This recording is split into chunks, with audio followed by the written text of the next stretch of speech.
So, I lived with two bitches. One of them was the domineering type of woman who would always take charge, and the other one was the one who was kind of dumb, always whining and wanting attention and stuff. Yes, these two chocolate labs were both adorable, but at the same time, one was smart, the other one was love. Let's just say that. But they were like Cujo, right there, based on the Stephen King's terrifying novel. A lovable Saint Bernard becomes rabid and terrorizes a small community. In rural Maine, a married couple, Dee Wallace, Daniel Hugh Kelly, struggle to repair their crumbling marriage while their young son, Danny Ventaro, befriends the hulking but lovable Saint Bernard owned by the town's mechanic, Ed Lauder. With her husband out of town, she and her son take their decrepit car for repairs at the mechanic's remote farmhouse. As the aging Pinto stutters, stops, and dies, Cujo appears. The once docile dog has undergone a hideous transformation and has become a demonic, impeccable killer possessed of an almost supernatural strength and unholy cunning. Louis T. Cat's Eye directed this critically acclaimed, spine-chilling tour de force. So I've heard of this movie many times. Cujo, what is that? I'm just like, what is this 1983, 93-minute kind of horror movie? Well, an easygoing St. Bernard gets bitten with rabies and slowly becomes this creature that supposedly terrifies a town. It really doesn't terrify a small town going on and on. It just stalks like one or two families. So that's just like whatever. Who cares? I was hearing, wait until you see the performance of them being trapped in the car. I'm like, alright, what's this performance of them being trapped in the car? Turns out that this Pinto is such a piece of junk that it dies it truly dies in the most horror movie filled cliche way. Literally about, I would say roughly 50 to 100 feet from their house where they have access to a telephone. And you're thinking, oh, this is just going to go through the cliches. Well, no. Before we get to that, what this movie is thematically it deals with family dynamics that are dysfunctional and breaking down. Because the wife had an affair, and Stephen King said supposedly she is having penitence for her sins. And one way is that she's trying to she has to endure a rabid dog attack with her 6-year-old son in the car. Because there's the mechanic's family wins, what was that, a $5,000 lottery ticket. And rather than try and enhance their life by paying off certain bills or repairing an oven or whatever, the guy decides that he's going to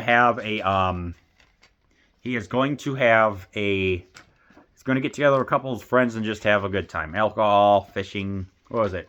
Booze, broads, and something else. I forgot what the last B was. Anyway, it's just like, it just shows, it's just the decline of the nuclear family.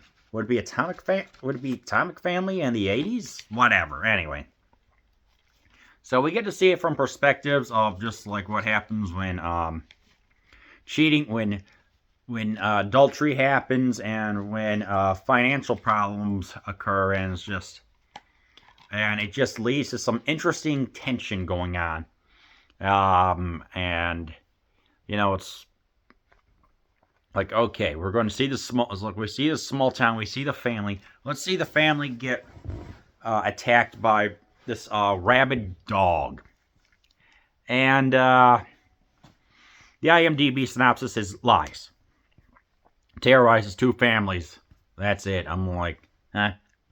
I mean, the kills are kind of gruesome and everything, but it's just misleading. But however, when the attacks do happen, it is kind of horrifying.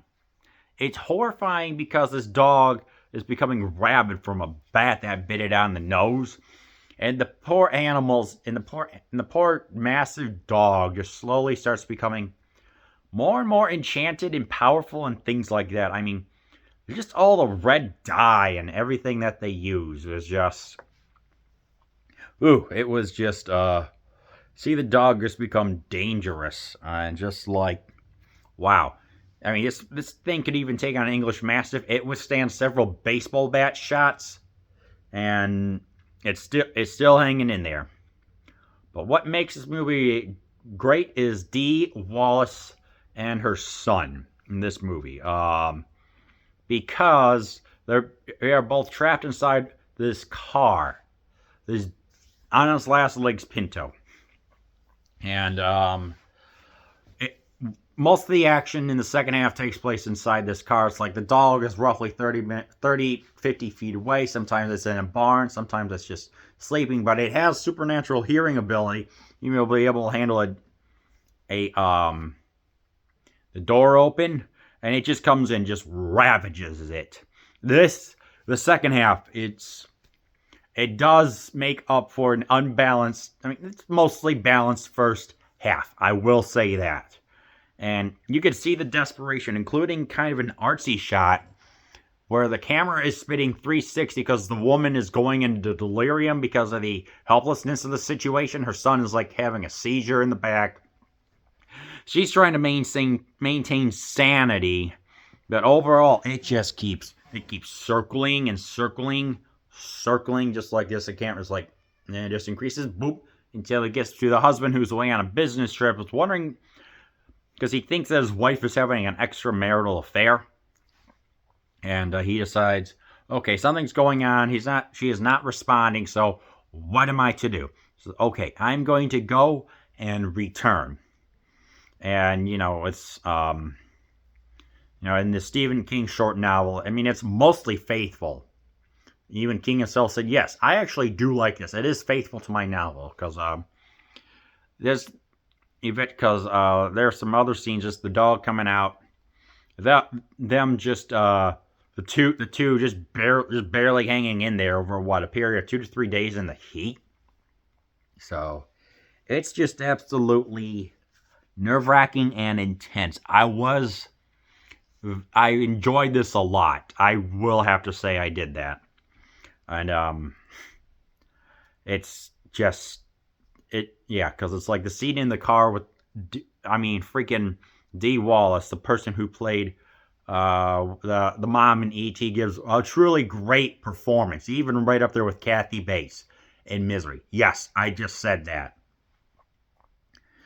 Screaming desperation, trying to survive, performing CPR and things like that. I mean, this is a vehicle for her to shine, and she shines so well, and it's just absolutely insane. So it's like, honestly, she should have at least been nominated for an Oscar, or like whatever the horror movie equivalent of an Oscar is, a Scream. Anyway.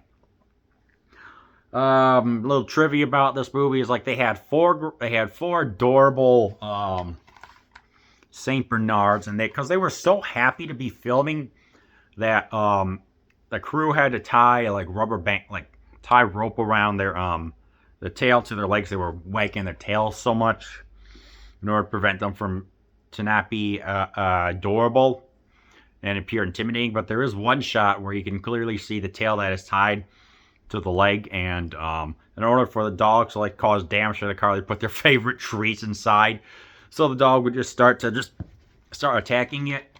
They used red dye, which unfortunately it got on the dog's fur, but I'm sure they all got baths, so that would have made whoever handles No Animals Were Harmed the making of this film. And my personal favorites, it was Dee Wallace said, yeah, I'm not going to it's like, I'm never going anywhere near Ford Pinto again. Gee, I wonder why. So, I don't know. How do I feel about this movie overall? What's the bad? Again, the misleading synopsis on the IMDb. Maybe the lack of, still tension-filled, but just maybe not enough kills. I don't know. I mean, this movie is it's like a 7 out of 10. I can't find anything wrong, but maybe the stakes should have just been a little higher, in my opinion. I don't know. With all that being said, I recommend that you watch Cujo.